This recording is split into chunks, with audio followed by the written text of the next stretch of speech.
in this. Okay, Mark, why don't you do the intro?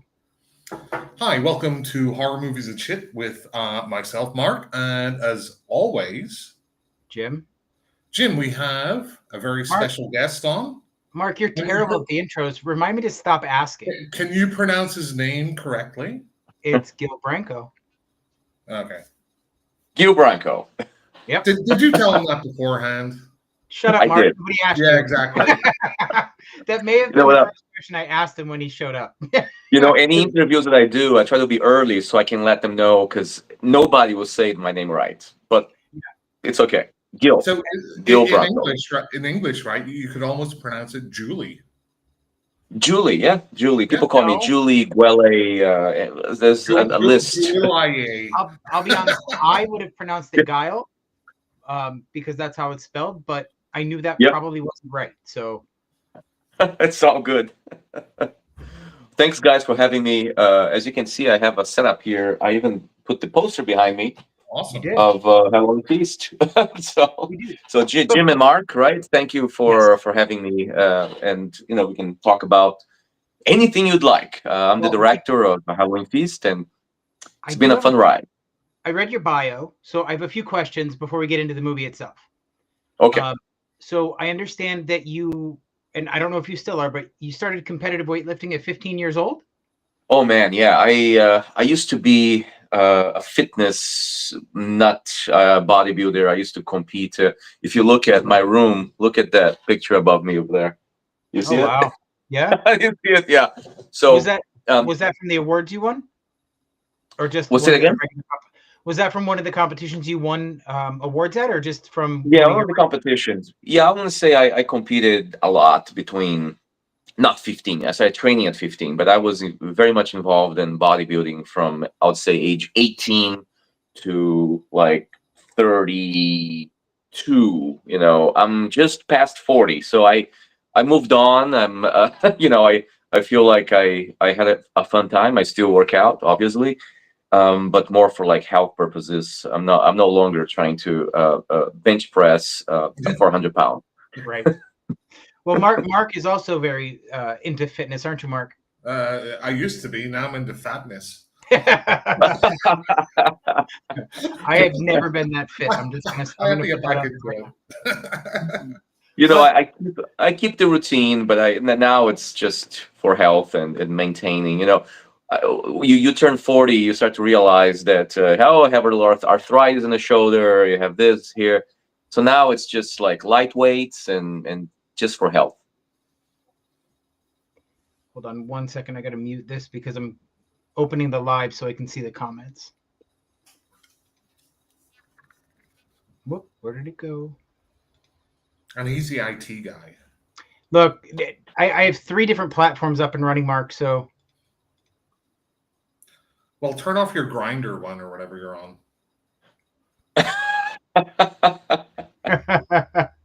Okay, I think I got it. We're good. Okay, so my next question is: you also act, right? You started taking acting classes. Well, yes. I've always been primarily an actor. I started acting seriously when I was 17, 18. Even before I moved out to the U.S. I moved to the U.S. For life when I was about 20 years old. But before I moved, I became a professional actor in Brazil. I did a ton of theater. I was very involved in theater, in soap operas. Moved to New York, and my sole focus was acting, basically. I was in New York for about 5 years. A ton of independent film. I think I was in so many independent films, low budget films, that I got to observe what was happening and what to do, what not to do, but always from a perspective from the actor.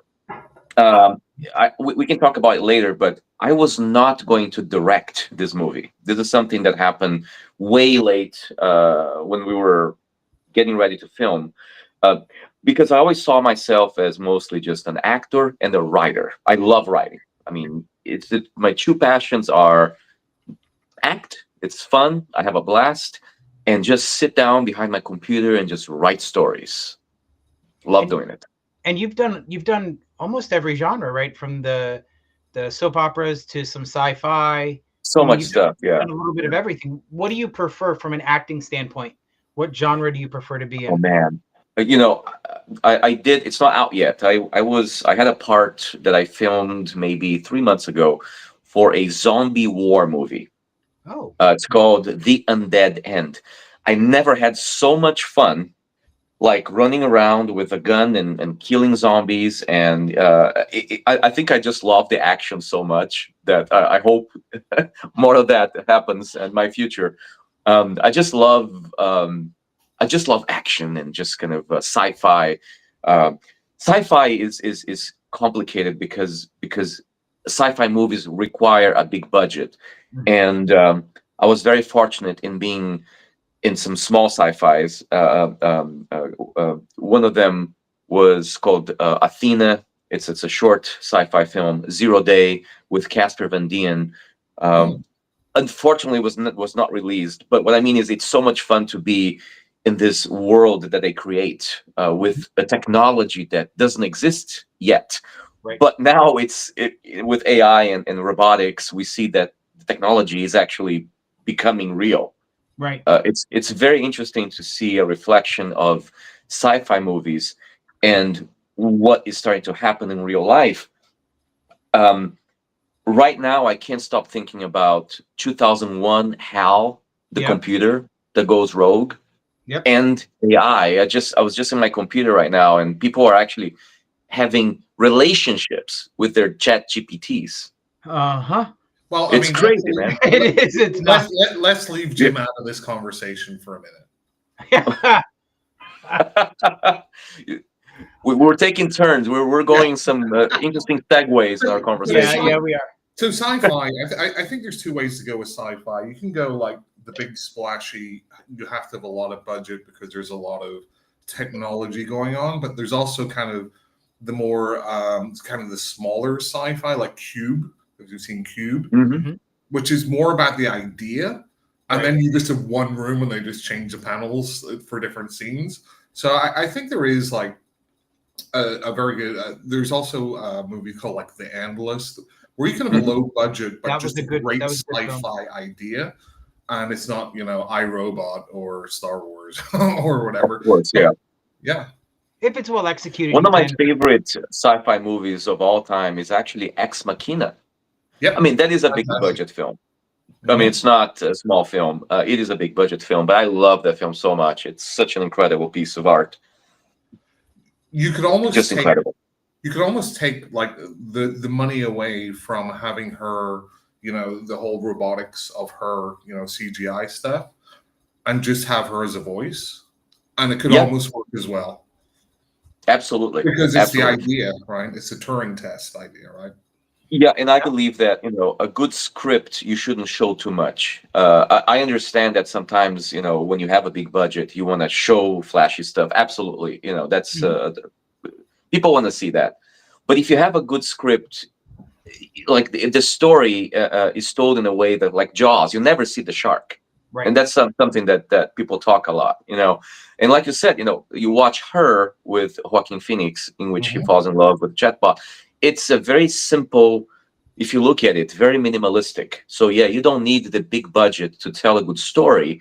And that's where I believe screenwriting is the key. People ask me all the time, like, what is the beginning of a good film? It's always what's on a page. Mhm. Um, like Mhm. even my film, I have to say, every single thing that you see on screen was very carefully planned. Sure, some improvising, I can tell you where, but mostly it's on the page, and you really, um, when you do a good job writing and you're able to film it effectively, I think that's the formula to having a film that most likely could be good. Obviously, things go wrong sometimes, but Yeah, I mean, it happens. Of course, they can all be yeah. winners. But so from an acting perspective, do you prefer sort of having free reign over your character, or do you prefer sticking directly to the script?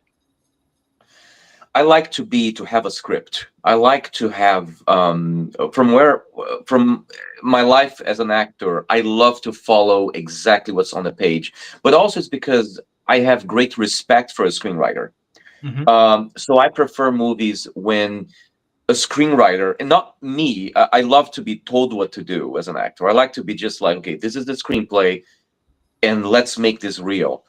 Um, I really, really respect that. And even though I directed this film, when you're working as an actor, you really are trying to make the director and the writer happy. And I believe in good writing, basically. Mhm. Okay, that's fair enough. I mean, I think the basis, if you can have a bad director but a great story, and it's still Mhm. going to be at least good.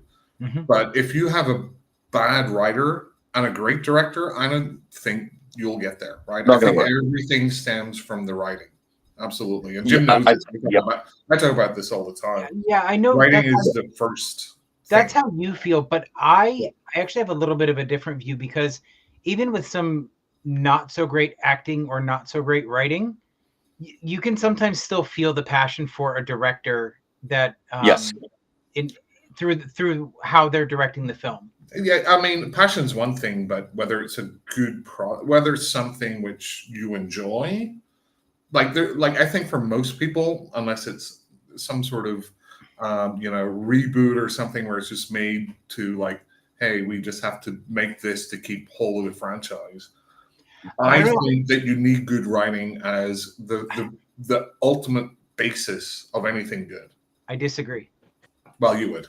Yeah, but because you can I'm tell glad you guys are opposites. yeah, Oh, well, get used to it. 100%, 100%. We could not be more opposite, but you can really tell when the cast and the crew are invested, even if what they're working with is not the best. And you can sometimes feel that in the movie because you can just tell that they're having fun with it and that they're really enjoying the hell out of the production, whether the writing is not necessarily the strongest, or the lighting is terrible, or the special effects aren't as great. You can tell when the actors and the people behind the scenes are passionate about it, and sometimes that still makes it enjoyable. Like one of my favorite franchises is a series called Gorfers, and I think the largest budget on any of those films was $175. Wow. Okay. But they Okay. had such a blast making it, and the proceeds go to their local SPCA. They don't make any money off of the films. But Yeah. yes, but if a movie's supposed to be So kind of silly, I think that still yes, works. let me pitch in a little bit. I think ultimately is when you present it to an audience, what's going to happen. It doesn't matter the process. It doesn't matter what went, if they were happy or unhappy doing the film. Or I think that basically is when you present it, then you know what's going to happen. Okay, are people enjoying this? Right. And if people are enjoying it, and it costs $175 to make, oh my, I applaud. It's Yeah. it's amazing. It's incredible. Absolutely. I think you kind of are, I do anyway. You kind of rate everything on a curve, right? I don't expect Oscar-winning acting or effects from a low-budget movie, so I will grade it Yeah. on that scale. And Yeah. I think ideas and the execution of ideas is more Mhm. important than the overall spectacle sometimes. Because if you don't have the Absolutely. money, you're you're doing what you can with what you have. And even Yes. big budget movies, they don't even get funded as much as they want to sometimes, and they'll blame that. So, but Jim, I have to say, you really need to stop bringing on people who are multi-talented, because we have no talent.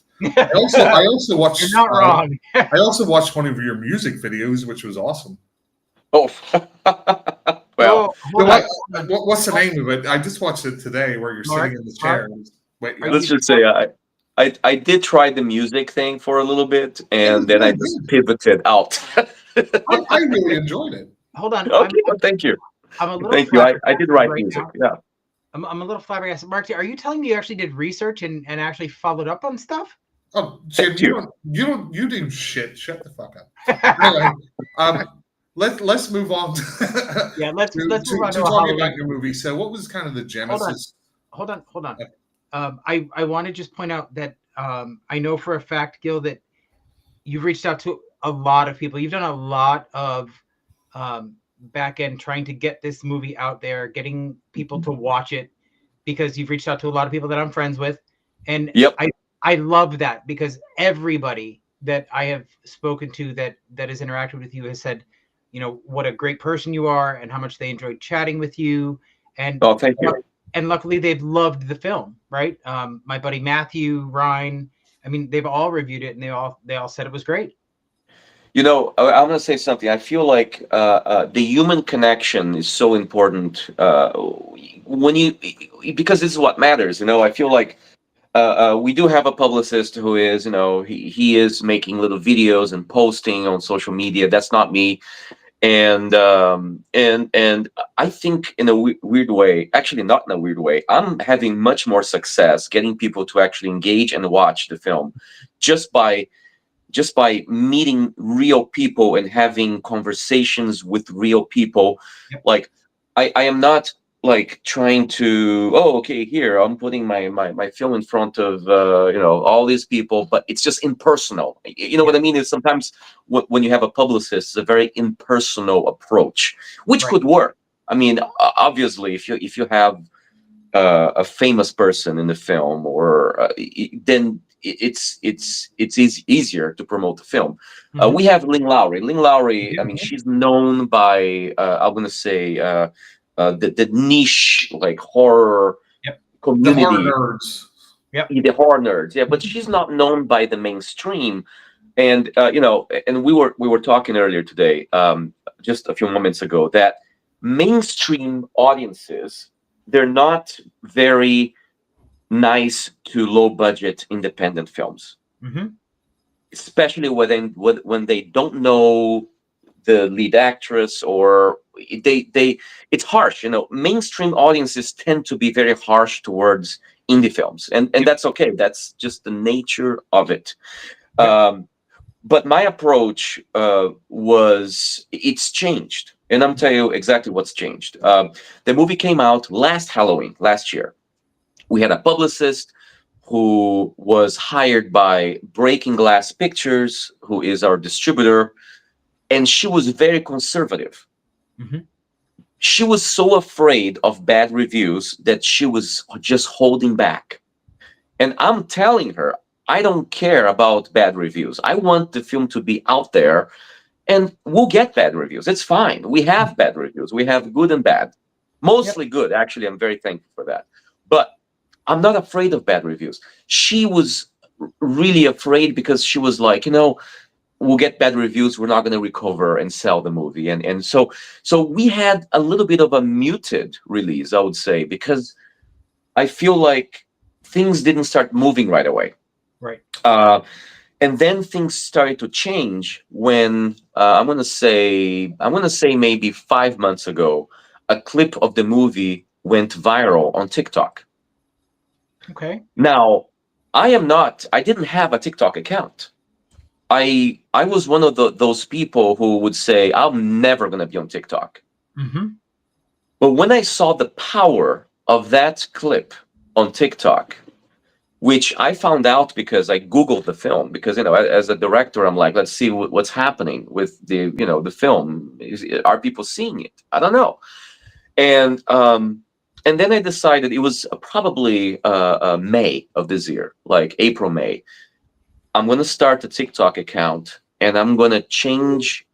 I'm not going to just sit back and expect that the publicist is doing a good job. I'm not going to just sit in my chair and wait for people to magically discover the movie. I'm not going to sit and wait for some algorithm that I don't understand. Like people say, like, oh, when the algorithms hit, then your movie is a success. I'm not going to give it a chance. I'm Right. going to start reaching out to people individually and try to have a humane, a rational conversation. It, And it that's why I'm here. it feels like the publicist, almost from what you're saying, sounded like if it got bad reviews, that was a reflection on her. Yeah. And she didn't want to like put it out there as much. But I She was mean, afraid. yeah. But I think what you're saying is what we were saying at the start. I mean, it's a new world, right? Right. Yeah. It's not Yeah. it's no longer like big trailers, but before films. It is this kind of grassroots. And again, I'll go back to Terrifier. Like that was such a success. Yeah. And if you look at that movie, uh, it's not a great movie. I mean, it's not like some sort of Oscar-winning. It's not Saving Yeah. Private Ryan, but there's a huge audience out there, and I Huge think audience. what like Damien Leone, he was able to create some of the best practical effects that exist, Mhm. and so he doesn't really need the story to be amazing. Yeah, He it's needs not. the villain to be amazing, and the effects are so good. Mhm. I believe he was a makeup artist, and he created a Yeah, lot of these effects. Yep. So I applaud him because he really was able to create a character that people were drawn to, and make some effects that are incredible, Yep. incredible. And and I applaud. I I think applaud him. I think what he also did, which was smart, right? He's like, if we get something in TikTok or YouTube or whatever, where people are saying, "Wow, this is so extreme. Can you Hmm. watch it?" It's like a Hmm. dare to people that aren't even really into horror. Maybe, oh, I watched it and I threw up, and that's all great publicity. But he also added Art the Clown, which is kind Hmm. of a very unique comedic character. So that Yep. kind of balances it out, right? So it's not Cannibal Holocaust, right? Where it's just Yeah. very, very straight horror. It's very gritty. It's very, grimy.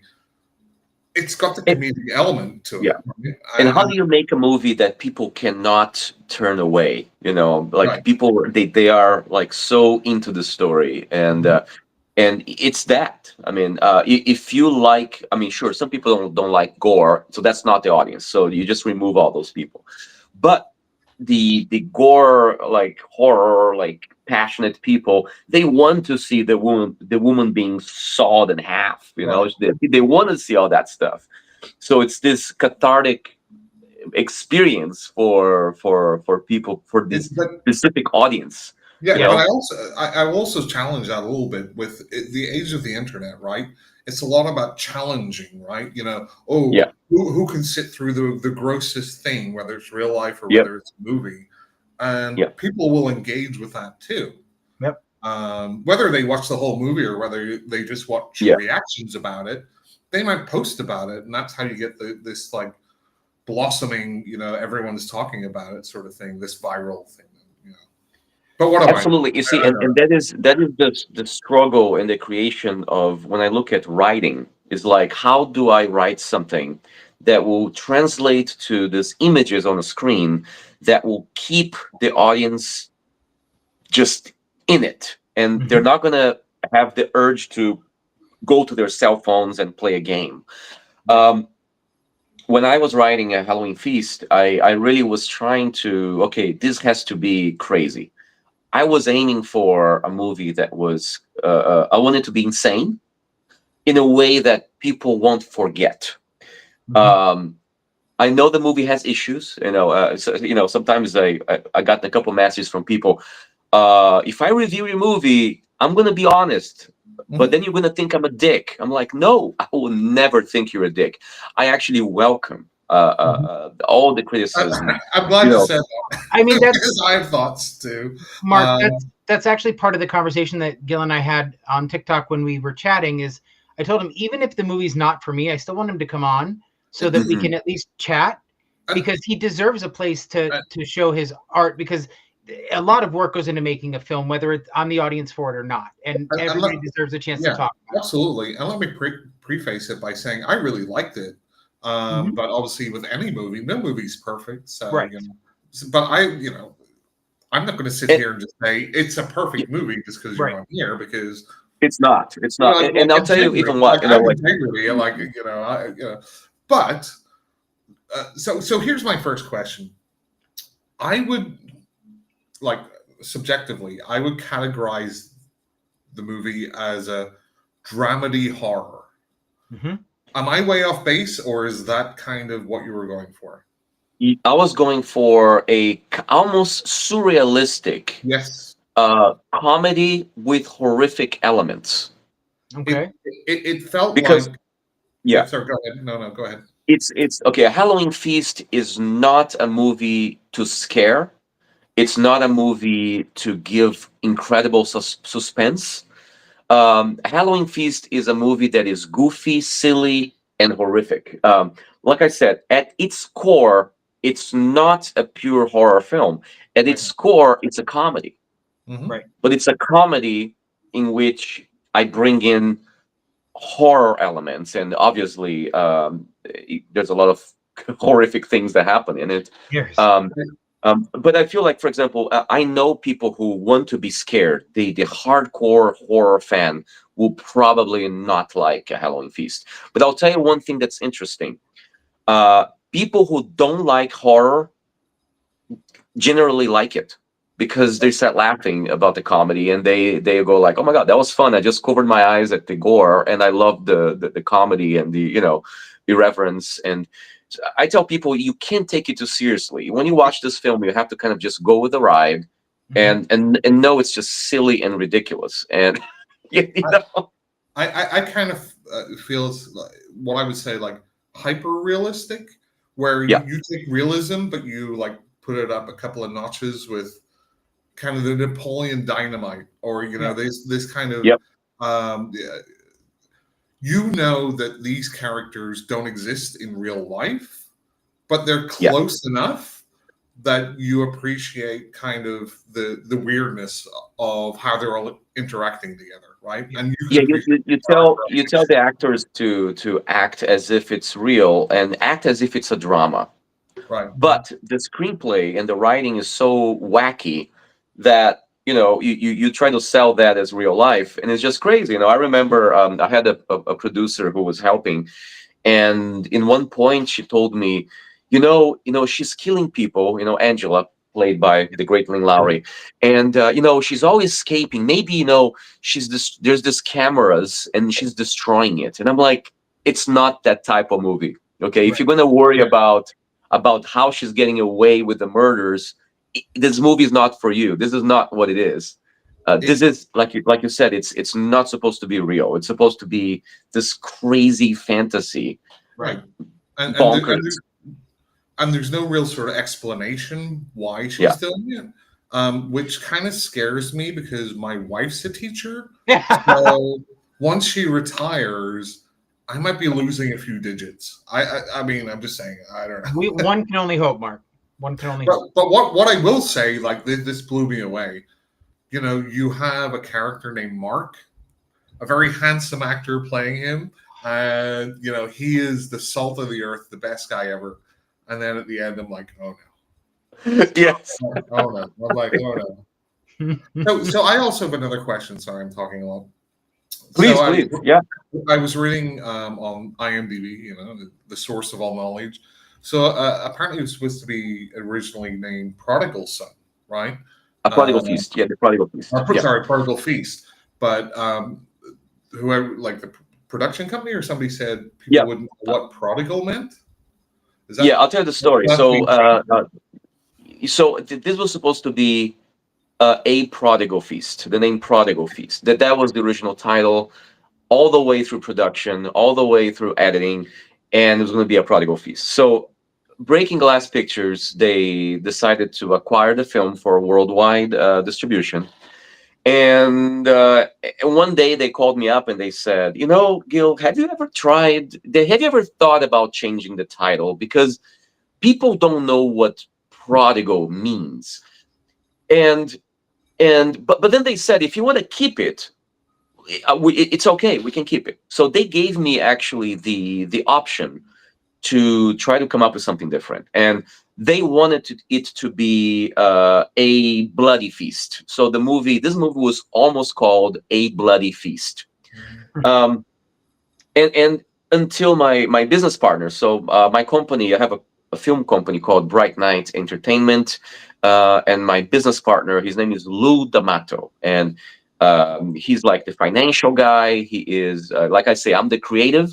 He's the corporate creative contracts type of guy. And we're having a conversation, and he said, I can't think of any titles but a Halloween Feast. And I stopped, and I'm like, that it just clicked for me. I was like, I do love a Prodigal Feast, but also the name Prodigal gives out a major spoiler at the end. If you know the prodigal story that comes back, spoilers, which is okay, I'm okay with spoilers, no problem.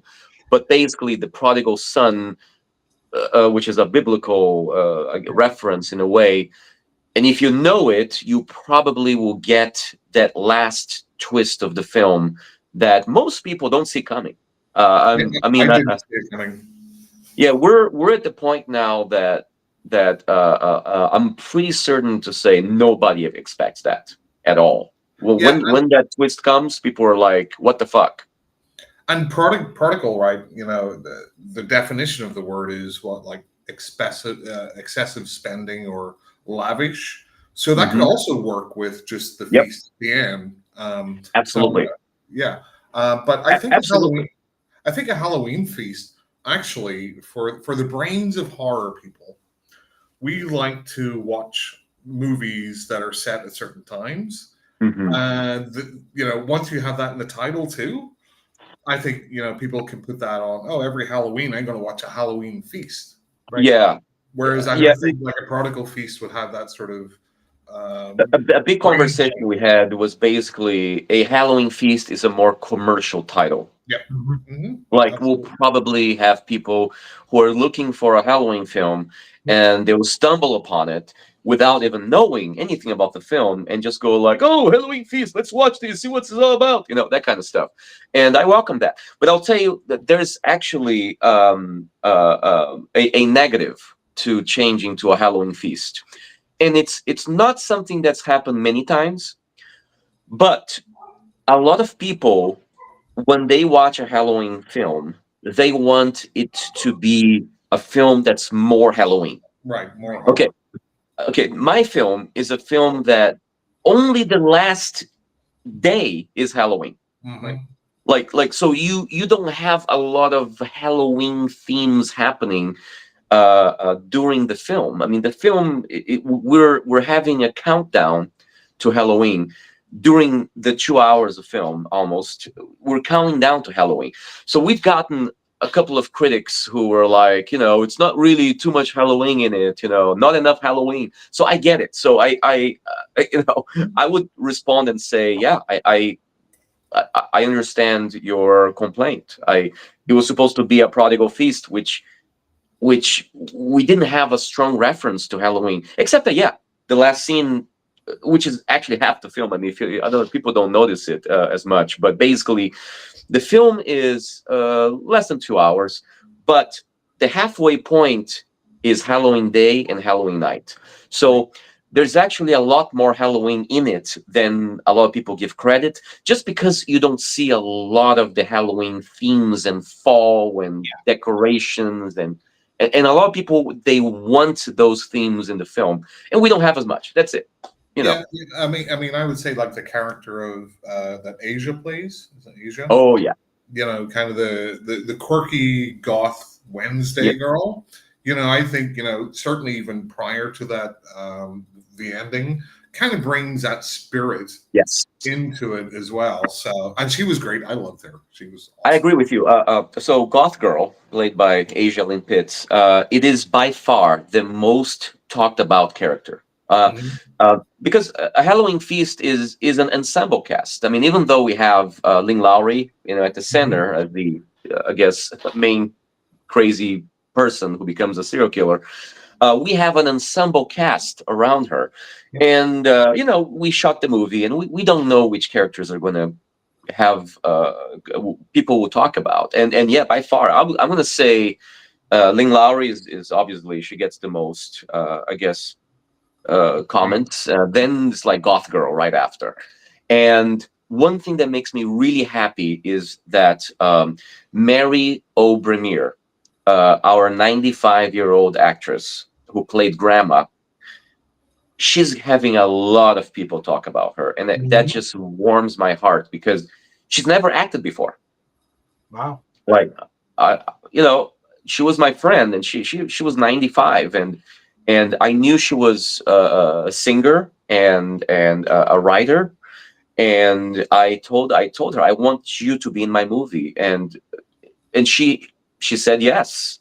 Wow. Um, and unfortunately, she passed away 8 months after we finished filming.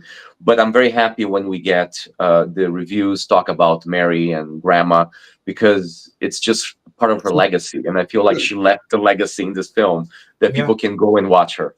And I was trying to think of like another, like she reminded me of some other character where you kind of forget about them, Hmm. and then they start to walk in, and they're just like oblivious to everything. They're just like, when she's eating something, Yep, you're just like, yep, yep. great, and then she's gone, and that's awesome. Oh, when let me tell you, when Grandma shows up at the end of the film, out Mhm. of nowhere, is one of my favorite parts of the movie. I mean, I love that so much because um, it's just you almost forget about her Yeah, because there's so much absolutely. insanity happening that you just don't think about her, and then suddenly there she is. It just makes me really happy, and we had her on set for about 5 days. I think it was 5 days, and we would just shoot her scenes and let her go because we would schedule exactly what she needed. So we were very careful. Film sets can be very unforgiving. Right, Sometimes, I know I've been on set 14 hours, easy. right. For our filming, we made sure we never would go past 12. That was a rule. Like 12 hours, we're Yeah. done. Everybody goes away. Everybody's happy. We're not doing overtimes because also we don't have money to give overtime, anybody overtime. And Mary she was amazing. She was just a hoot to be around. She was very funny as well.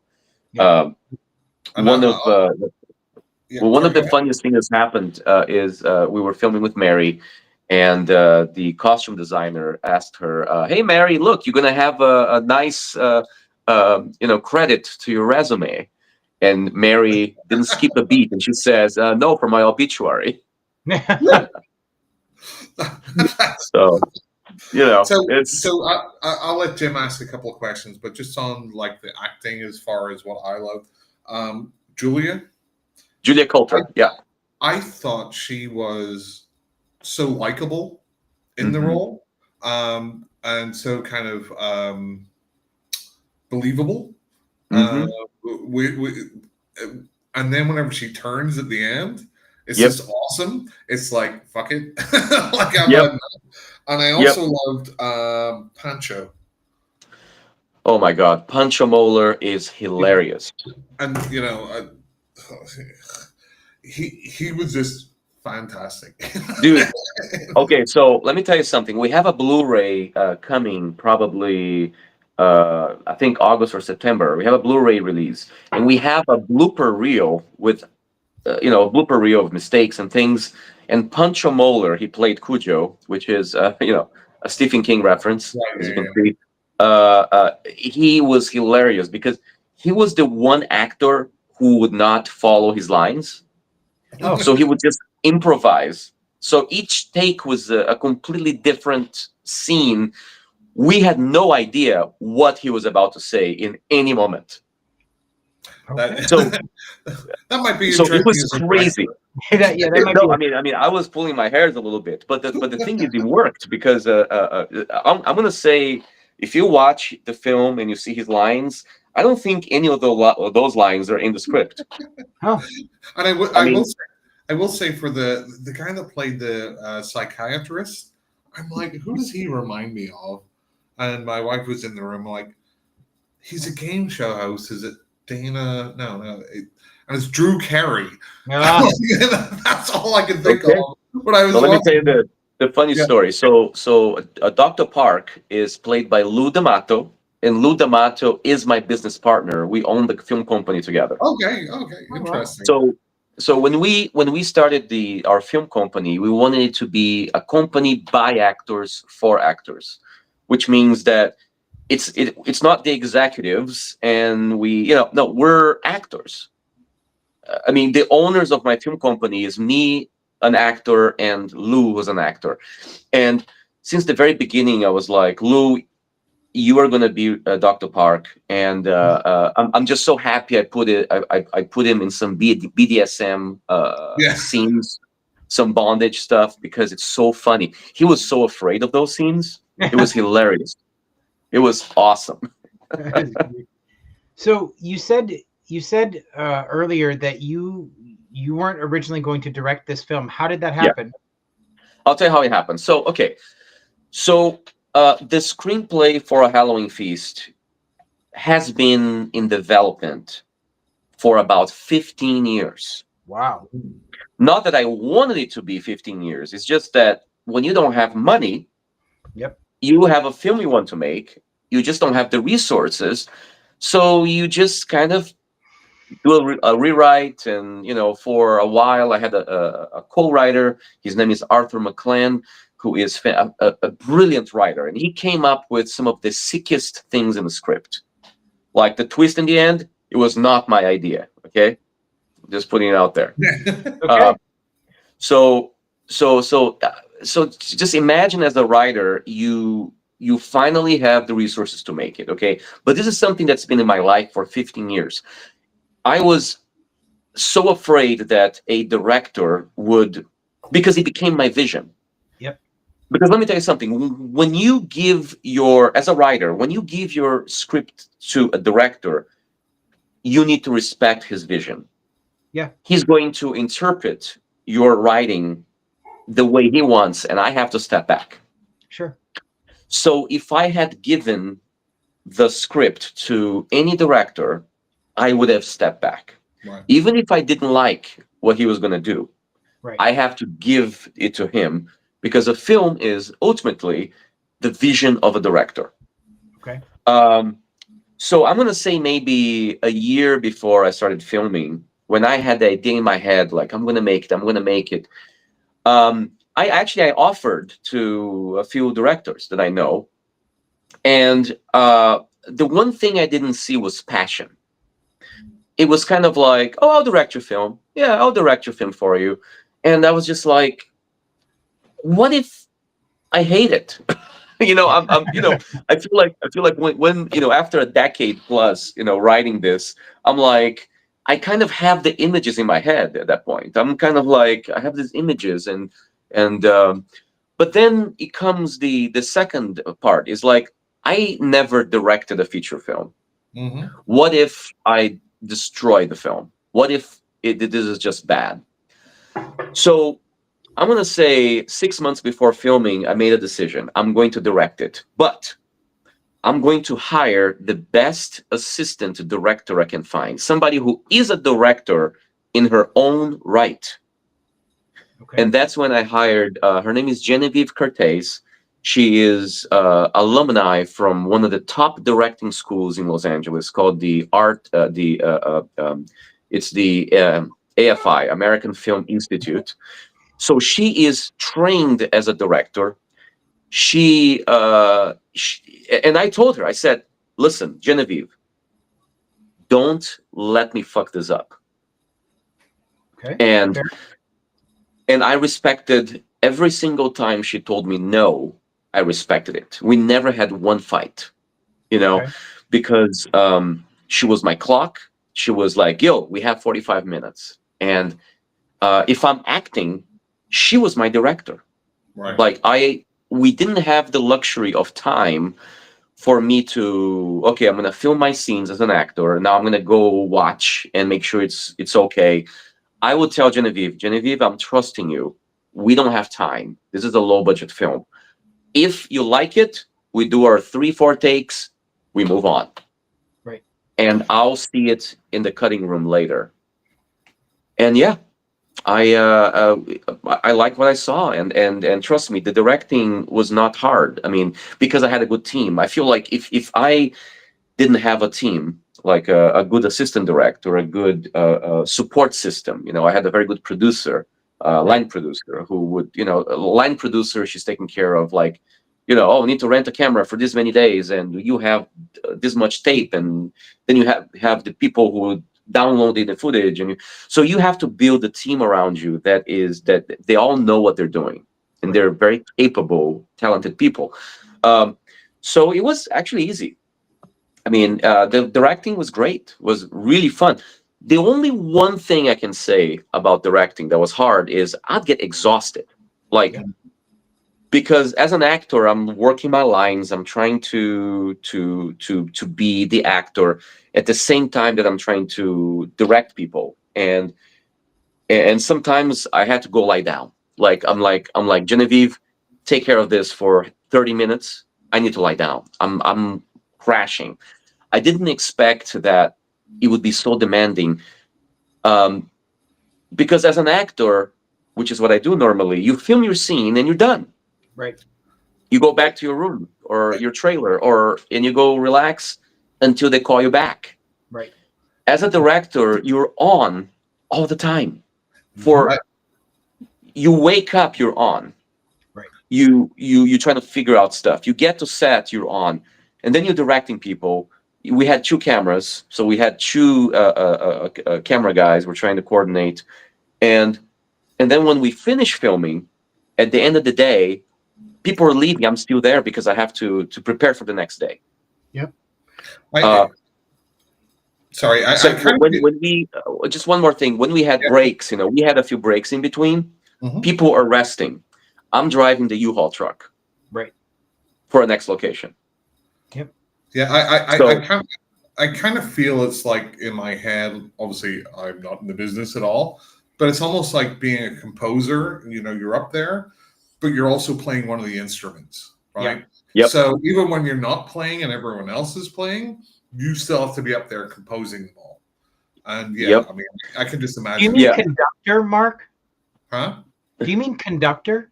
Conductor, composer. Yes, Okay. same thing. Just checking. Conductor. Bus It's Yeah, I not conductor. want to off. say that the biggest challenge for me was just exhaustion. Yeah. It really was. Well, I mean, But especially, directing was fun. as a director, you wear so many hats, and then to also be acting, that's just one more thing. And you're right. I mean, I can't liken it to movie making, but I do project management, and you have to do a lot. Sometimes you're out managing a team of 30 people. Sometimes you're dealing with executives, and you have to. Yep, You're always fighting some sort of fire or dealing with some situation, and it's utterly yep, exhausting. So I get it in some degree, anyway. So absolutely, absolutely. you guys relied a lot on practical effects in the film. Yes. What is your favorite effect from this film? Okay, so we what we did I wanted it to be practical effects all the way. We have very little CGI. I mean, there's very very little. I'll give you an example of our CGI. Dr. Park gets shot Yep. on the Mhm. chest, and we had a squib that was a practical effect of the bullet. Yeah. Like we added the CGI of the blood splatter on the wall behind him. Okay. So it was just little things like that.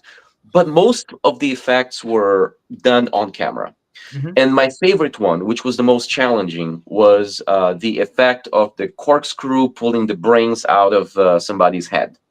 Okay. And the actress, her name is Della Milan. She's from England, and she's a good friend. We flew her to the US to do the film, and I hired a company called Fonco Studios. Fonco Studios by Fon Davies is a company that they are experts in practical effects, and they also do miniatures. They worked on Star Wars, Mandalorian. They do all the small little things, and they're a very good company. And for the most, I guess, challenging effects, we hired them, which was the squib, and we had the corkscrew and the stabbing in the eye of Cujo. But the corkscrew effect, they built three identical heads, like Okay. real heads. The heads had inside a real brain matter goop Okay. made out of bread and some other things. We bought a wig to match the actress, and Lynn Lowry playing Angela, she had to physically insert the corkscrew on the fake head, Oh wow. and at the end pull it up, and the brain is supposed to come up with it. Now, the first head failed. Mm. Let's bring the second head. The second head failed. Ooh.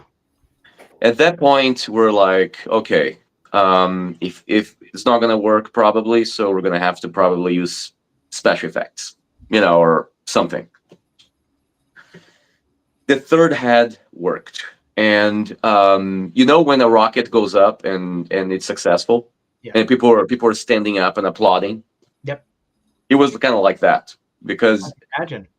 when the two heads failed, we're like, I think we're screwed. It's not gonna work. And it was like actually a magical, spiritual moment when that third head, the brain popped up. We had a special effects supervisor who he looked at the screen and he's like, money shot.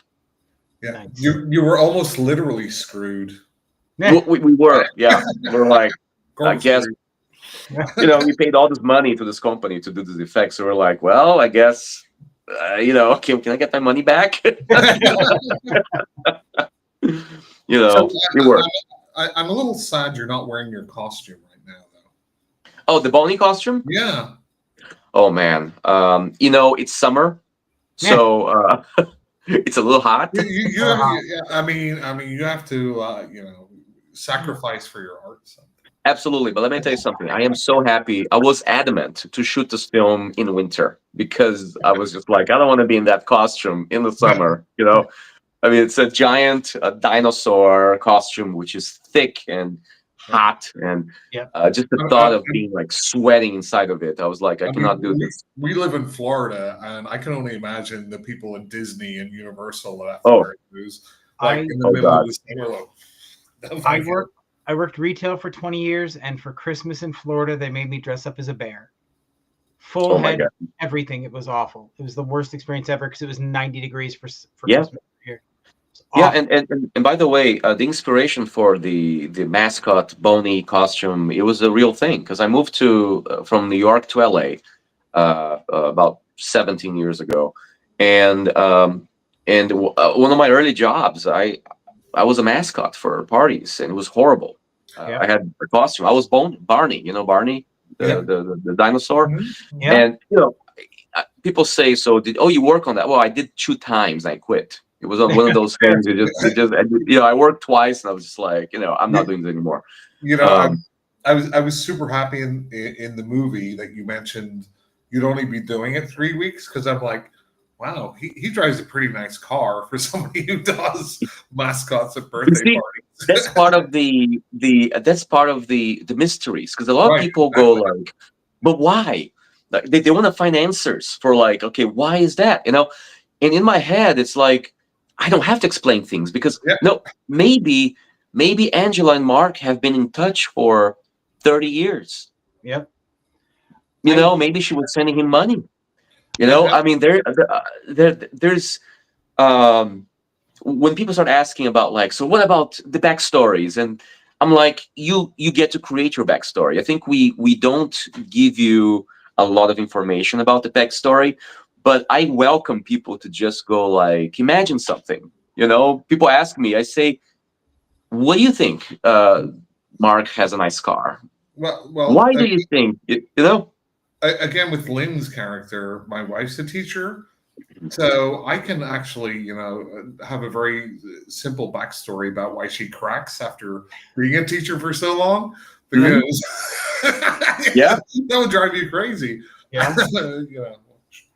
I agree with you, Gil, because I hate that everything has a backstory now. There's always an origin story or some incidental motive, and I hate it because sometimes people are just bad and bad shit just happens. Yep. And a lot of people ask me, why is Angela going crazy? I'm like, she's going crazy.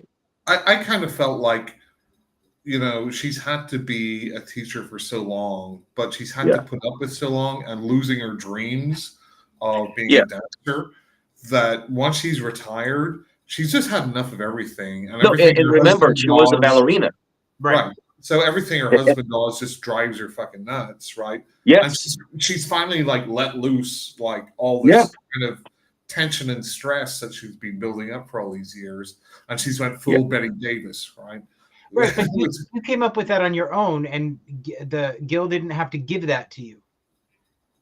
Oh, what? Yeah, That's the backstory you created, because Yeah. Gil doesn't really go into I that love in it. the film No, about no. why it happens, and that's part of that was his intention with the film. He didn't want to And, have to Yes. explain everything. and you know, it's actually like real life. Sometimes Yeah. people just Snap. and Yeah. and nobody, they're like he or she was just normal the other day, and now they're freaking running around shooting people or stabbing people or Yeah. whatever. Yeah, Agree. and They're not doing exactly there is, wrong. a lot of people get the Nietzsche reference, the Friedrich Nietzsche reference. Is like nothing really matters in a way in his mind. Yep. So making the character of Mark that I play nihilistic, it's almost as if like I'm telling the audience exactly that I don't need a reason for any of this insanity to happen.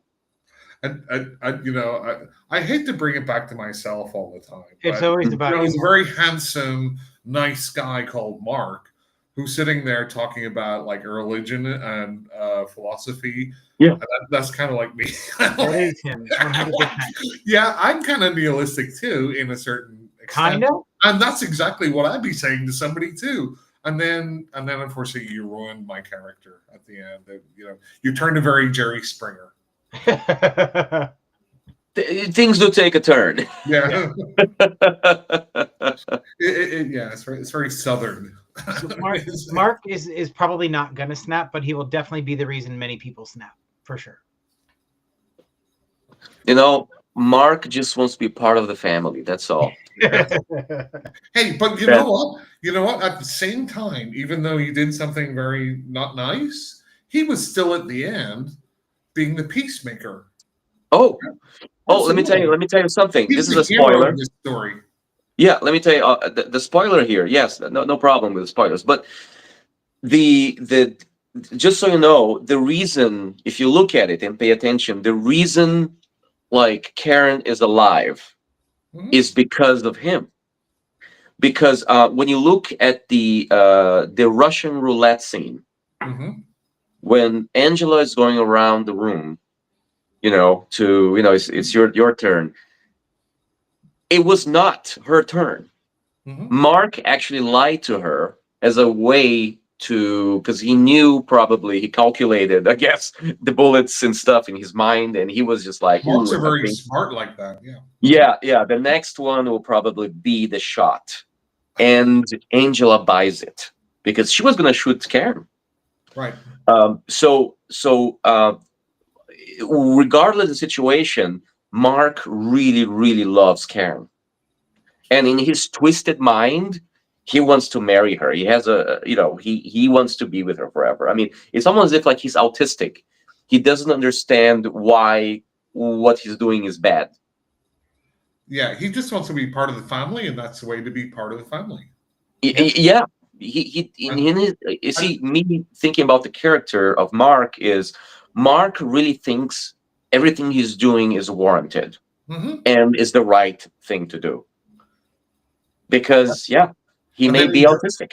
he drives off triumphantly into the moonset. Yeah, yeah, yeah. That happens. That happens. And I think he's still optimistic. He's like, well, it may work. Yeah, I can see him coming back. Hey, I may not die from this stab wound. yeah. At least he's still wearing his head, right? I mean, Yeah, yeah. Because see, I'm an optimist myself, so yeah. I feel like that part is it bleeds into the character. I'm definitely an optimistic person. I mean, you can't make like a lower budget film independently made if you're not optimistic. It's impossible. Okay. I mean, In other words, Mark, we will never be making an independent film. the ultimate thing about being a nihilist is at the end of the day, nothing worse can happen to you, so you might as well be happy, right? That's exactly correct. Yeah, as long as you find happiness, and it's just like, well, If nothing matters, then you might as well be happy. might as well be happy. Yes. Yeah. I agree. Good stuff, So, Mark. I'm curious, Gil, what were some of your inspirations on this journey? Because you said you've been working on the film for more For a than long time. 15 Yeah. years. So, what were some of your inspirations while you were putting the film together? Where did you? Okay, Like, what were some I'll of your tell you favorite what. movies, that kind of stuff. Yeah, it was not Serial Mom. I love that movie. I actually only saw Serial Mom after my film released Fair because enough. people start saying, "Oh, you're inspired by Serial Mom." I'm like, "What? What movie is that?" Yeah. I didn't see it, and I saw it. I love it. I Yeah, love it's a great. Kathleen Turner. Serial Mom is great, but a lot of people think that, oh, you got inspiration from that. No, no, I did not even know that movie existed until I finished my movie. Fair Um, enough. my inspiration was basically I wanted to write a story with interconnecting characters. And in Okay. the beginning, it wasn't even a horror or a comedy. It was basically like you had Mark, you had Karen, you had Angela, and these characters kind of like their actions created ripples of effect and consequence. And at the end, the characters would converge. Okay. So I started writing from the idea that I'm going to have an ensemble cast with separate lives, and then we'll slowly find out that they're all connected. Okay. Just Sort of like the like. movie Crash. Yeah. That's just what I said. Just like kind of like Crash. Yeah. Yeah, Makes so sense. Crash was kind of actually Crash was a little bit of inspiration, I would say, even Yeah. Paul Higgins. Yeah, yeah. But I took it to a completely different path. Obviously, as I started to develop the story, it's just started getting more violent and more crazy, and I just, and sometimes I have to say, as a writer, you don't know where you're going. You just get these inspirations, and you just respect the flow of things, and you're just gonna let things just go, and I think it's just started getting more insane in each Mhm. rewrite. And then one day I established that the last would be Halloween. I'm like, oh, it should be Halloween, because and trivia, the character of Mark was going to be Karen at the end. Oh. Like it was different, the story, but Yeah. basically in the end, Mark would walk out and from the insanity, uh, and we changed that to being like Karen, which is Julia Coulter. I like the fact that this is a movie pretty much centered on female characters. Hmm. You have Angela, you have Julia, as Julia is kind of telling the story, and you have Goth Girl as very strong central characters. If you notice the reviews, you don't hear a lot about the guys in the Right. script, and I'm okay with that Hmm. because in my process of writing and visualizing the film, I was taking a very, I guess, more approach. I wanted to see strong women on screen, Okay. I and appreciate and that. yeah, and in a way, I feel like even my character of Mark was smaller and smaller. In as and I was happy with it. Also, I was thankful because when I was directing it, I was like, thank God I'm not in more scenes because I was so overwhelmed by everything. I You can know. imagine. So I have a question. I'm reading again IMDb trivia, and it's saying Hmm. that I'll quote: "You were a bit clueless about how to exactly depict the BDSM scenes." Is Yes. this true? Oh yeah, I had no idea what to do. On the script it was like BDSM. I didn't know what would transpire in those scenes. So my wife Kate Muller, I think she's intrigued by it, so she did proper research. So she helped actually come up with what to do. Okay. Um, and then we found out that our sound guy, Mm-hmm. he is the shibari expert. Do you know what that means? No. Being tied up. Yes, yes. He could tie amazing knots easily and quick that you pull a string and they just come apart. Oh Mm-hmm. wow. He was like super talented. So between like my wife direction and him tying knots and let's put some red light and let the BDSM happen. I mean, I to be honest with you, it was very improvised. I mean, what you see on screen for the BDSM scenes are truly improvised. And Okay. and it's don't take this a weird way, but Lynn is almost 80. She is probably very close. Yes. I mean, she didn't look bad in that. Like an Um, 8-year-old. you know, she looks great, and she was wearing those, harness, Yeah, leather, corsets, yeah. and yeah, I Jim, mean, Jim she was knows. down for everything. She was Yeah, just down for any scenes. Jim knows how uncomfortable those are to wear, right, Jim? I might. I'm not going to elaborate on that for you, Mark. So if you need another expert, in Yep, that area Jim. going forward, just ask Jim. Yeah. I still have some. I have some memorabilia. Maybe the gimp mask. Maybe Oh well, I can. He could add it to his collection, I guess. I can send you guys. I would never say no as long as it's autographed. There you go. See, let's talk about it. Let's Yeah. talk about it because I have to see what I have. Well,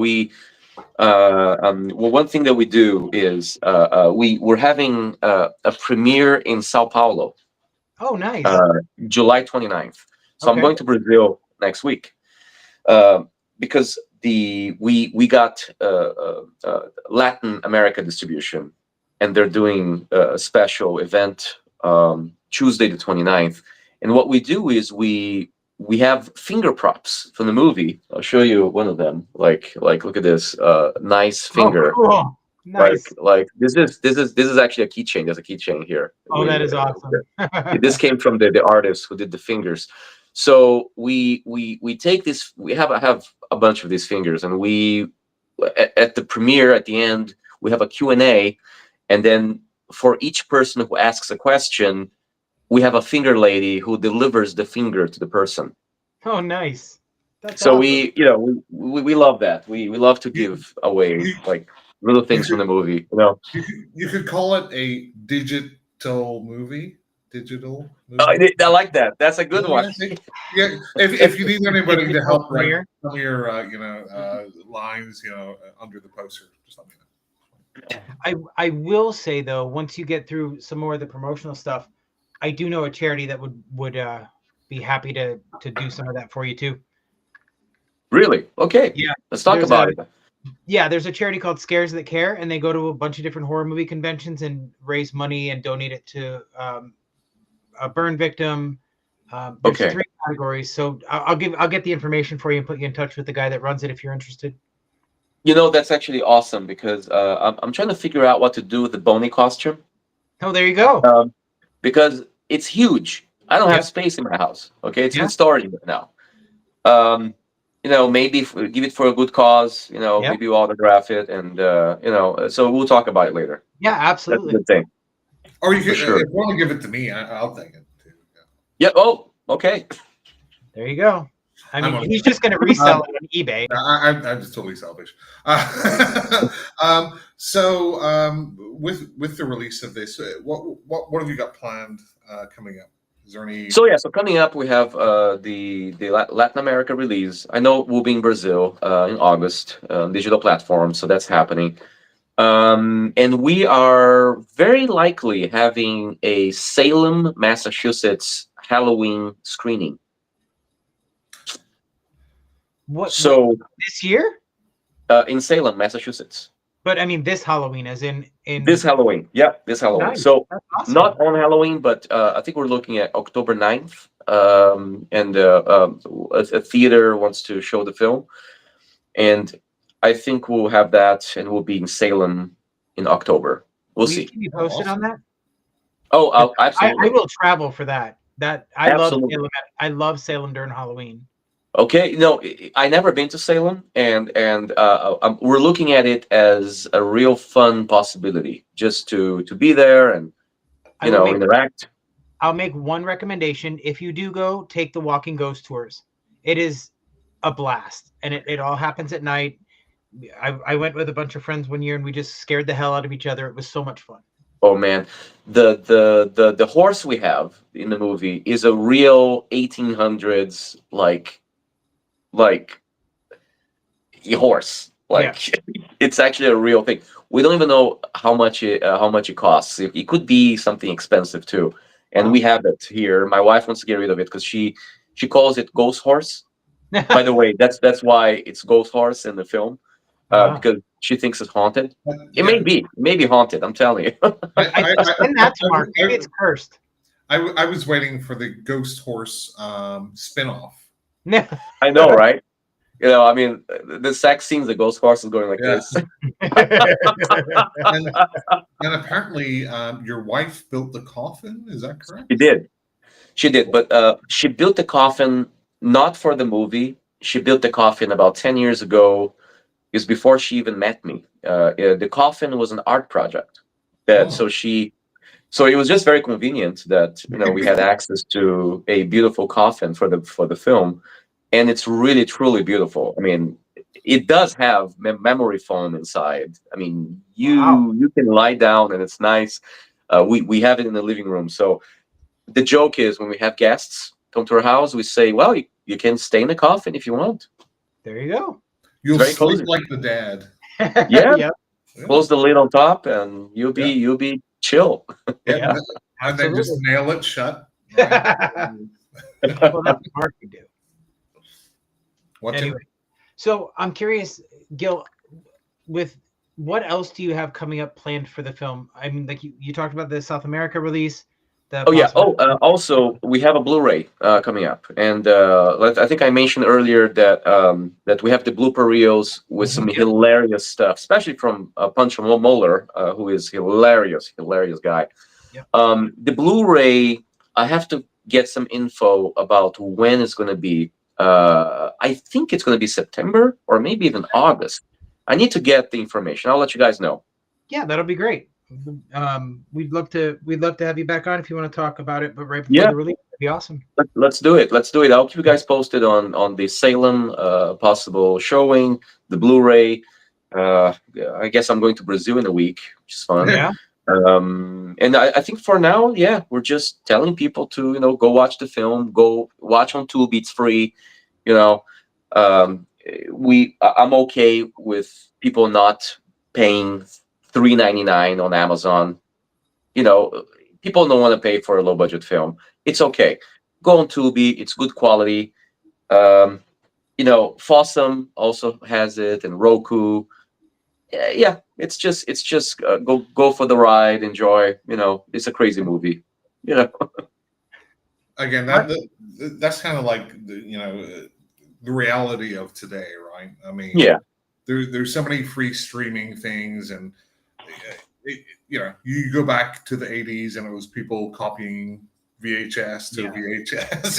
yeah, yeah. It's all kind of the same, but I And do will. I say, how do we not get buried in a huge library is by being here talking to you guys and Yeah. reaching an audience and telling people, hey, go there, go on the search box and write a Halloween feast, and the movie will come up. It's just Mhm. uh, like when you have a film that is obviously lower budget without the big bucks, the big money to promote, it's probably not going to come to your face on a streaming channel unless it's trending or whatever.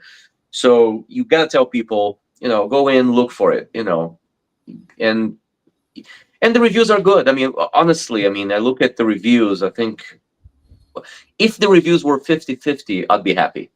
I think we're at probably 70-80 positive, which Nice. is far beyond what I expected. Yeah. But people are harsh. People are harsh with non-mainstream films, and so Mhm. we're okay with that. I'm okay with some people not liking it. It's okay. And Yeah. again, I think people need to grade on that curve of how much money is being put into it, Yeah, Not yeah, not everybody's and that what the rational output about it. is.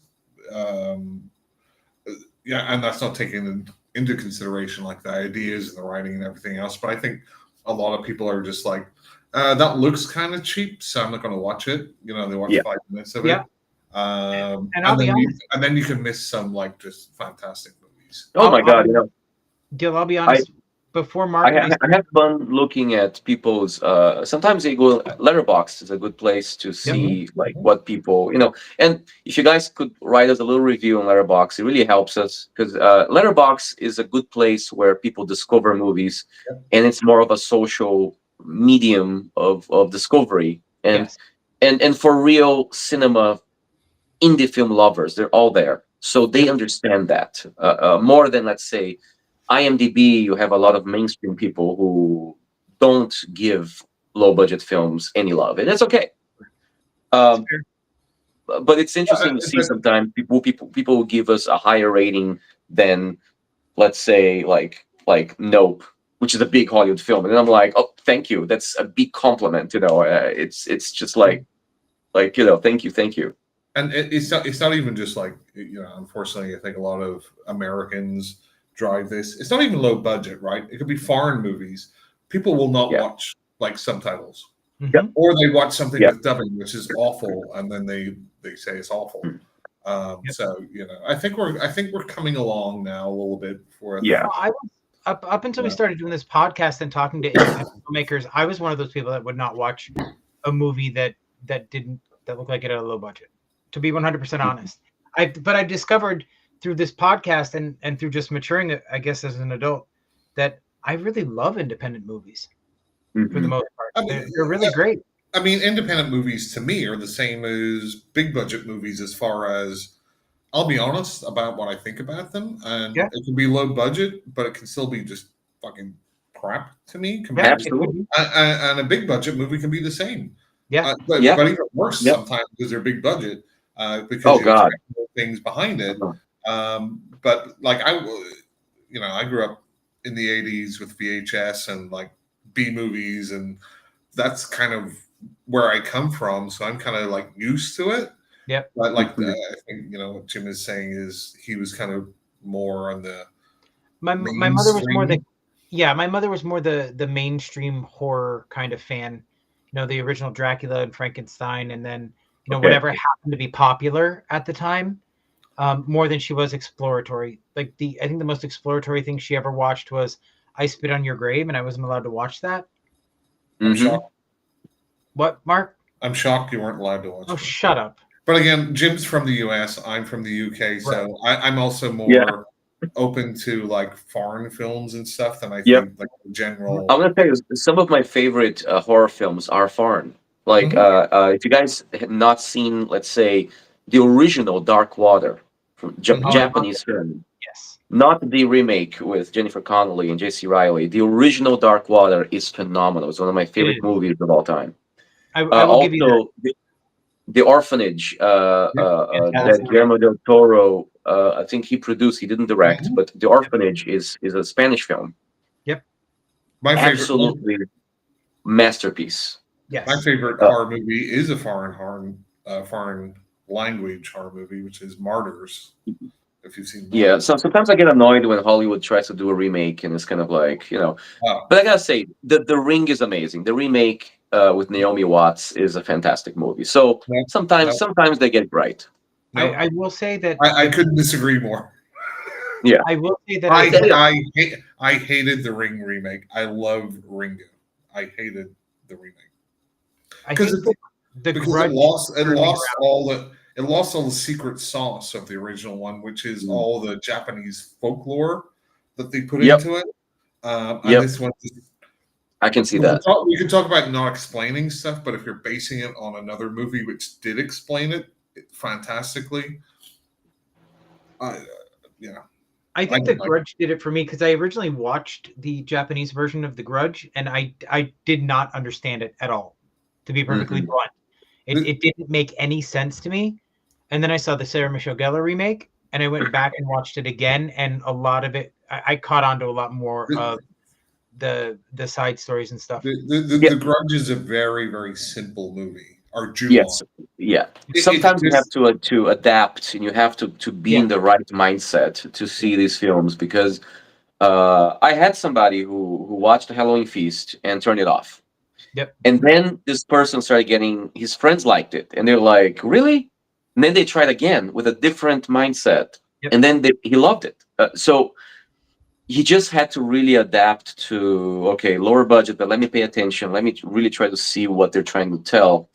And you make some compromises, and you just have to be in the right. Japanese horror is like that. You have to be in the right mindset to fully enjoy it.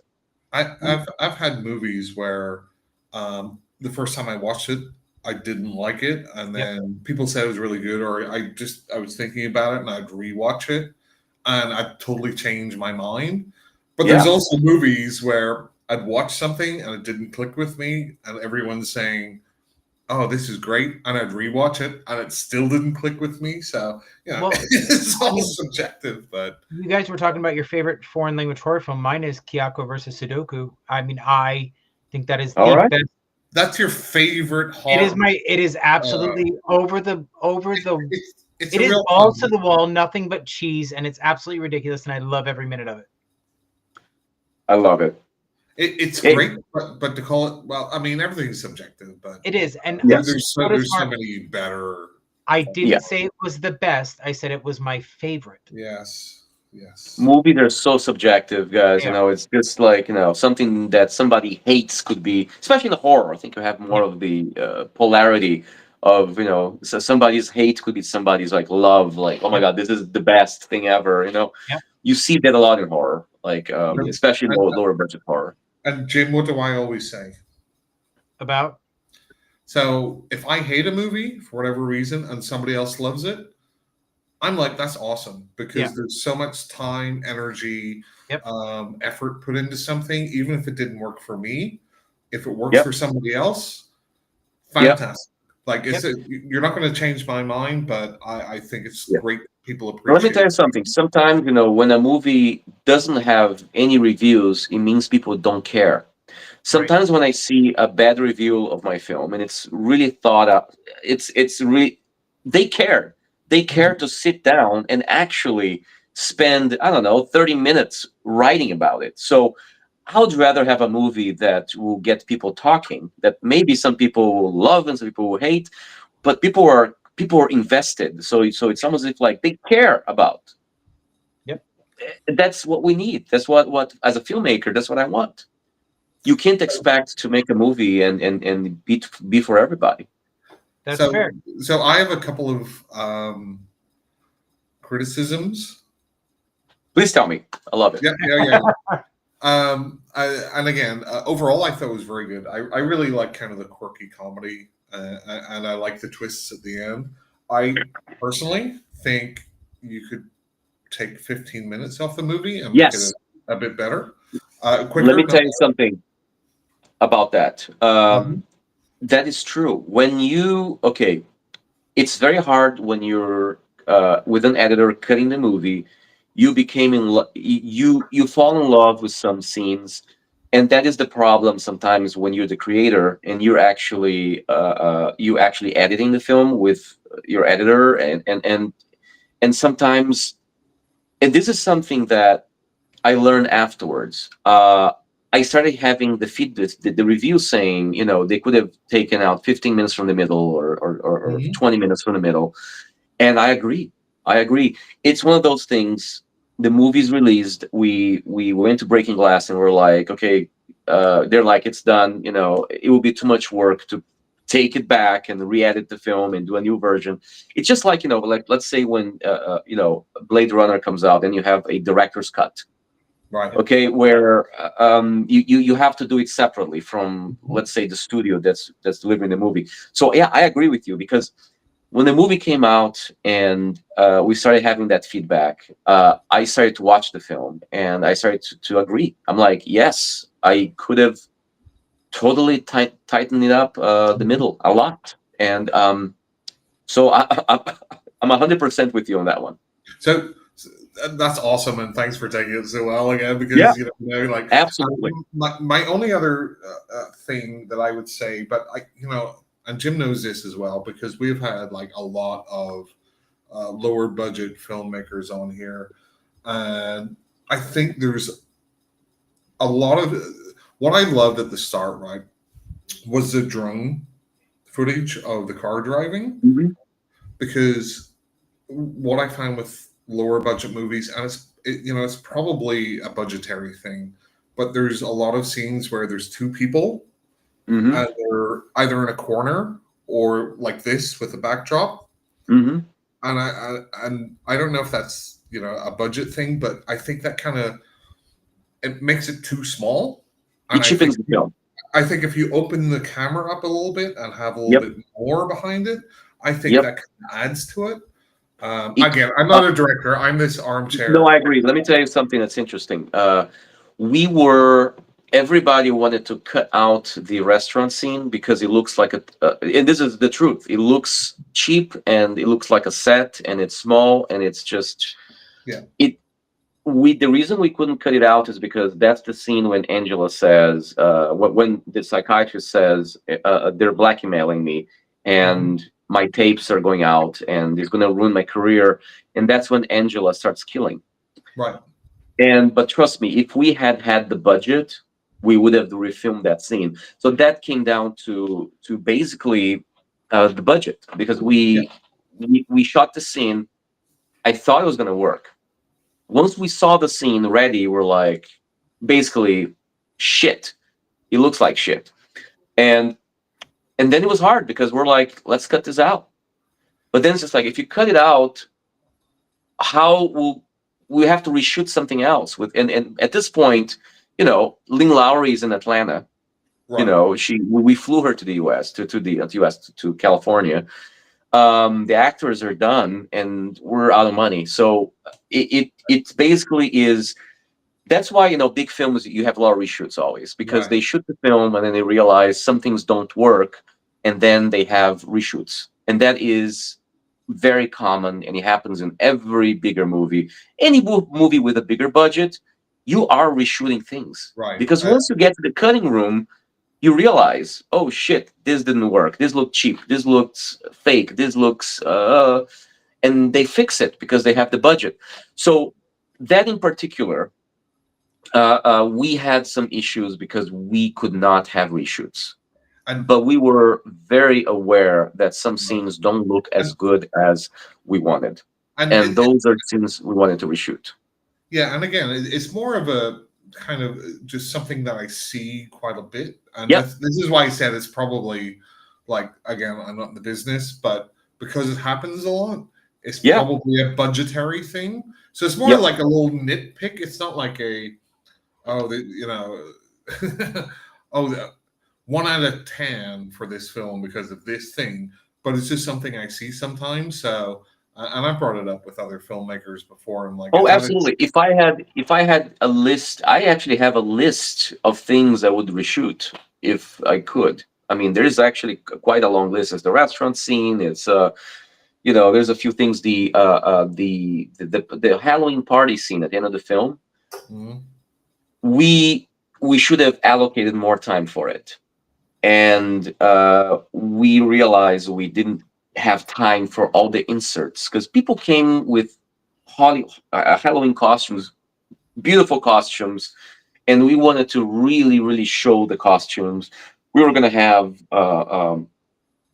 people be featured with their amazing Halloween costumes, and then we realized, oh shit, we don't have time. We have to move on, Right? And and that was the constraints of yeah, our schedule and budget. and it's almost like criticizing like a local band for not having like the pyrotechnics of some Yep. huge Yep. band, right?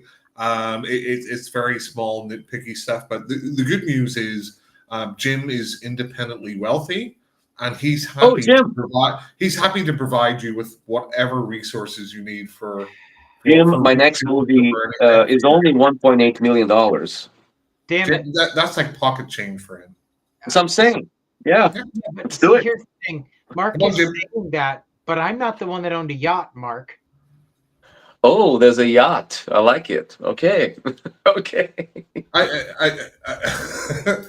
Jim is moving into a mansion soon, so It is not a mansion. It's a 4-bedroom house. No, but these are just nitpicks. I did, again, I just, if I see something, I want to say it because No, absolutely, I'm and I welcome integrity, it because and I love that if it was me, I'd probably be so offended. I'd be like, oh, this is my baby. Mhm. But yeah, No, no, I I'm mean, not offended at all. And, it's probably budget constraints as much as it's anything. budget constraints, and the thing is, most of the things that look kind of a little cheap, we know, and it's the reality of like, well, we can't go back and reshoot. I'll give you an example. Like One of the actors, one of the main actors, was supposed to be in the party scene, and he got COVID. Like, and I and he was asking, "Can we reschedule this scene for later?" And I said, "We cannot." I had to actually rewrite the film, and without him, because we didn't have any extra money to reschedule a scene, because then you have to move things around. We had 40 extras coming, for the party scene. um, I simply had to sit down and rewrite the scene without him, and it's hard for me. It was hard for me because he was a great actor. I wish he was there. um, but people don't realize that when you're doing a low budget film, we don't have a lot of flexibility. Hmm. like like things are very much like, we had 19 days to film this. Wow. Okay, and 1 day with drone shots, the drones that you saw. Yeah. Hmm. So technically we had 20 days filming. And I'm telling you, with the money we had, we couldn't have even 21 days filming. Right. Like, it was kind of like, oh shit, we're like on the edge of things here. um and a lot of the things we see on a low budget film, we see the problems normally in the cutting room, and that is, a month later. Like a month, 2 months later, you sit down with the editor, and then you go like, oh shit, we should have done this a different way. We should have done this angle. We should have done wide first. There's a million things that come up. Hmm. And that's what I'm saying. When you have the money, you reshoot, but when you don't, you just go like, well, Right. fingers crossed that, Yeah. Yeah. but we are aware of like most of the issues. But Mark. I still really like it. So. Oh, no, I'm glad. Yeah, I think that, I welcome the critique always, and what I tell the audience out there is, it's an imperfect movie done by very passionate people who love independent filmmaking. uh I'm not the only one passionate in there. Everybody was passionate about this film. We truly had a happy set. The thing that Jim said earlier about like people having fun and making a film, we had that. Lynn Lowry told us that this was one of the most fun movie experiences she's ever had in her 50-year career. Wow. Wow, that's You know, amazing. And, uh, and and so amazing, yeah. yeah, awesome. And whenever I reflect on like my favorite movies, the Hmm. majority of my favorite movies are movies which people would look at and like say, this is really low budget, this really doesn't look good, and this and that, Yeah. and they would pick those apart. And those are some of, like, obviously my absolute favorite movies. So Now, um imagine we had a premiere event in Beverly Hills, which was amazing. hmm. And after the movie, Lynn Lowry's sister-in-law, I think, she came to me. She said, "This is my favorite movie Lynn Lowry is for me." Oh, she's great in it. So imagine how I feel Yeah, when I get those compliments. that's amazing. Yeah, Lynn Lowry is phenomenal. And as of late, she's been giving small little parts. And in this movie, we gave Lynn Lowry a role Mhm. that she can just go insane and be big, and it's all about her. And it worked. I really think it worked. Again, she gave me kind of Betty Davis Hmm. vibes, and kind of that crazy kind of thing. I was looking, and she's done like 115 Oh my movies, God.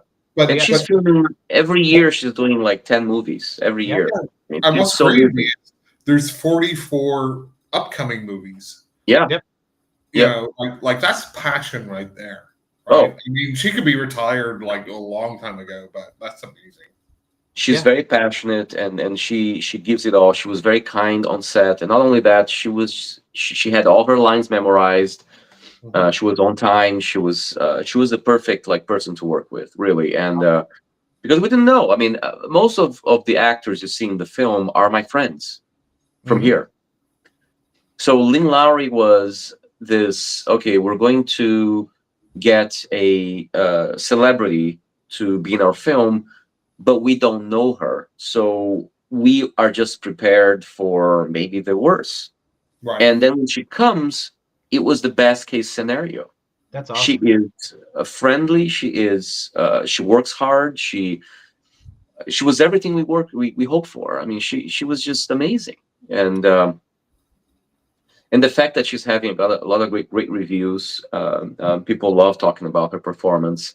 It just makes me super happy that it adds to her, I guess, few movies that are grand. I mean, she's done, like you said, 100 movies, but then you have to look at, Shivers. You have to look Yep. at David Cronenberg, George Right. Romero, I Drink Your Blood, and Mhm.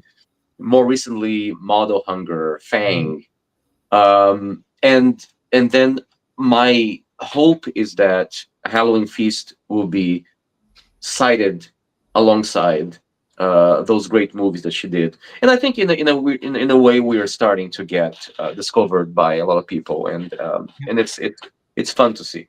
And I think because your movie is really based around her character, it's really showcasing what she can do. I mean, a lot Yeah. of her other performances, well, the ones that I've seen, she's maybe not like the main character, so I think this gives her room to shine. Yeah. Mhm. Have you guys seen Hard Place yet? No. Heart No. place. Yeah, I think it was just one of the latest. That she has a small part in it, but I haven't seen it yet. It was made by Jay Horton. Jay Horton, he's done a lot of like this horror films, low budget, and he's kind of an expert, I would say. I listen to his YouTube quite a bit. He gives a lot of good insight on and help for filmmakers. Never Well, met him, but hope one day to meet up with him. well, Mark, is he in your little black book? No, no, I'm just looking this up. Huh. Yeah. 7.2 on IMDb. Hmm. So I'm curious. Oh, You Felicia mentioned Rose is in it too. that this was a big part of your life. What other passion projects do you have going on? Well, I have a next movie I want to direct. Because not everything I write I want to direct. Trust me, I Right. have a few things I do not want to direct. Okay. Like I have a thriller about organ trafficking. I have it's a TV series and also could be a movie. There's a feature film version and maybe so we'll see what happens with that.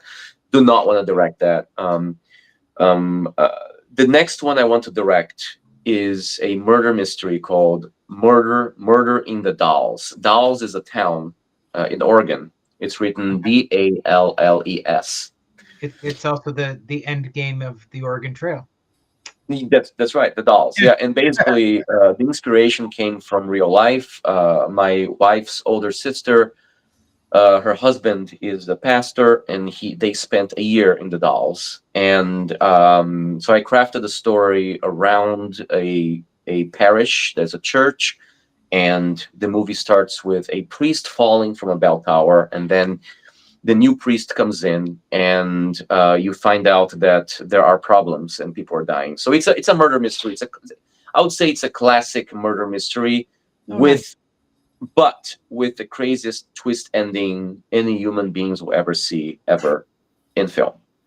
So, well, that's not building it up much. And I No, can't not at tell you all. what it That's is. Yeah, yeah, I cannot disclose what it is.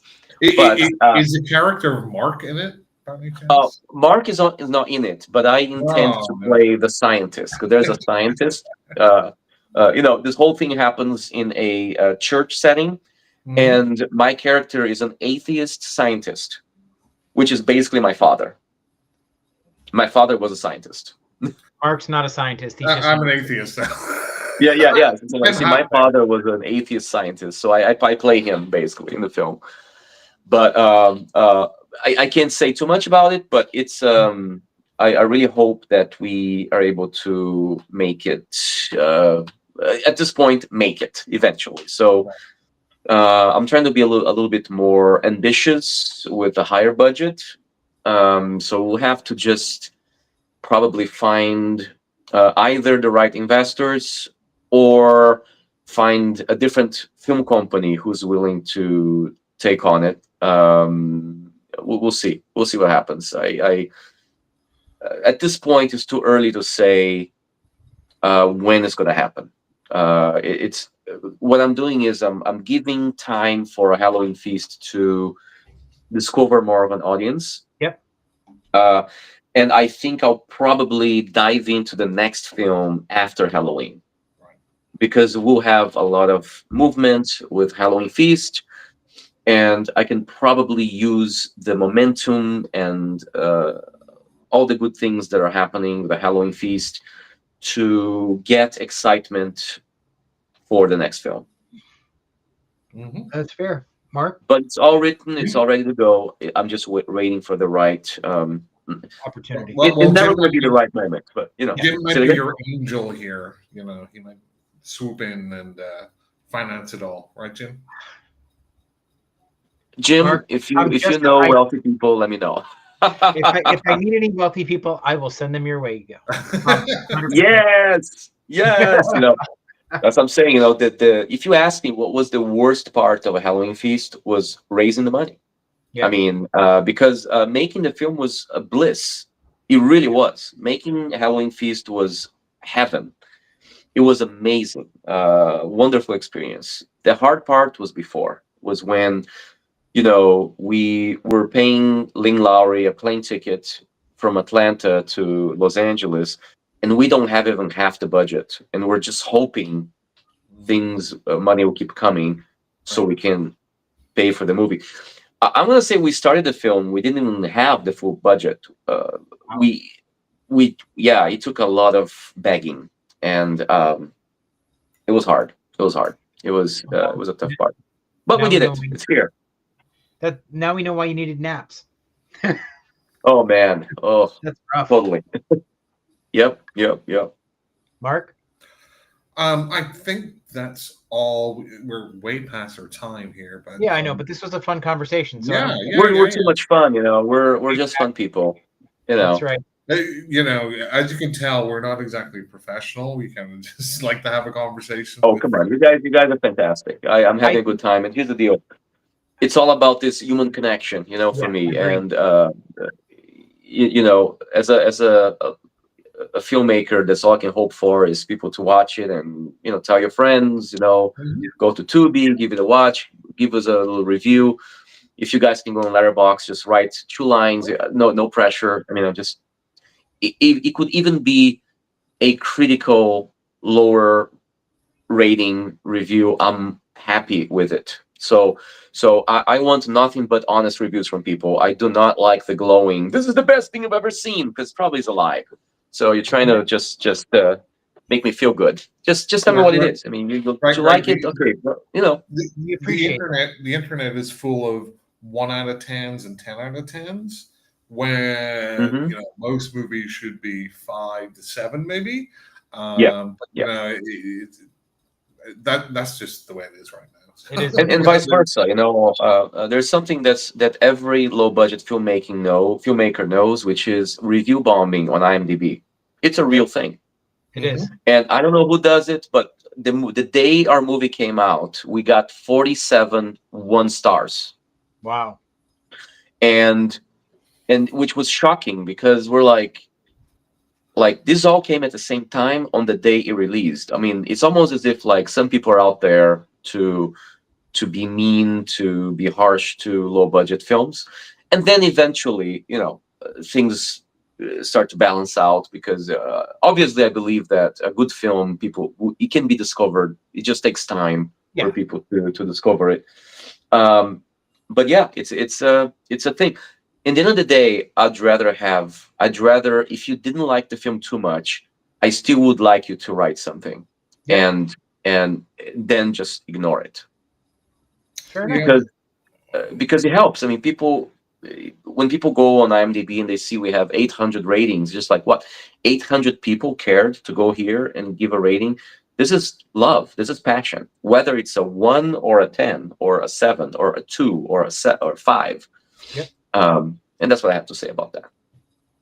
I appreciate that. Gil, I probably should have done this earlier, but where can people follow the film? What social medias? Just go on.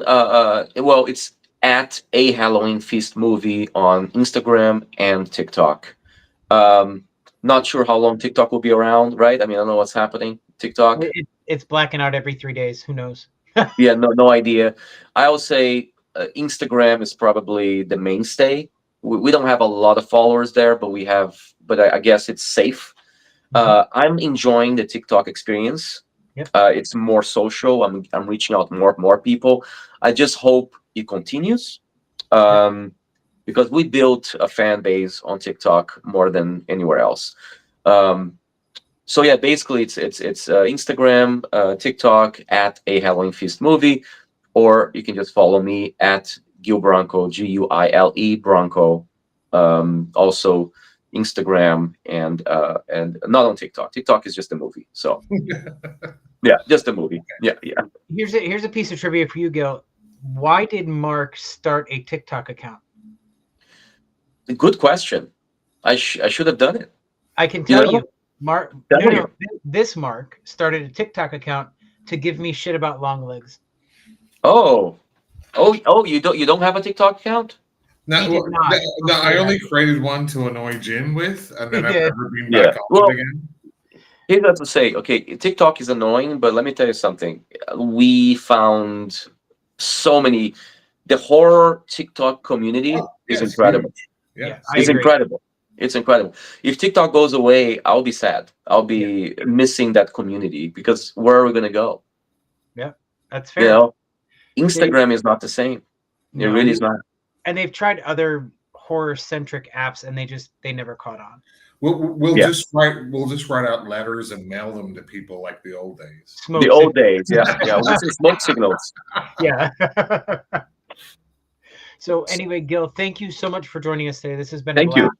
And I really hope you'll come back on before the DVD release so that we can chat some more. Well, I'm highly reachable. We can be in touch. Just I'm just a call, an email, and a poke away. So here I am promoting the movie. For everybody listening, go to Tubi, watch Halloween Feast free. If you hate ads, if you really dislike advertising, then sure, you go to Amazon Prime and you can buy it, or Apple TV, or there's a few platforms you can purchase. And then the ads are sometimes a little annoying, but it is what it is. It's just like watching TV again. Yeah, exactly. Right. Good ads everywhere. It is absolutely. Well, thank you, gentlemen. I'm going to hit end on the live stream. We'll chat for another minute, and then we'll be done. All right, sounds good. Thank you so much. Hey, Jim, I went to SharkCon today. Did you? Look!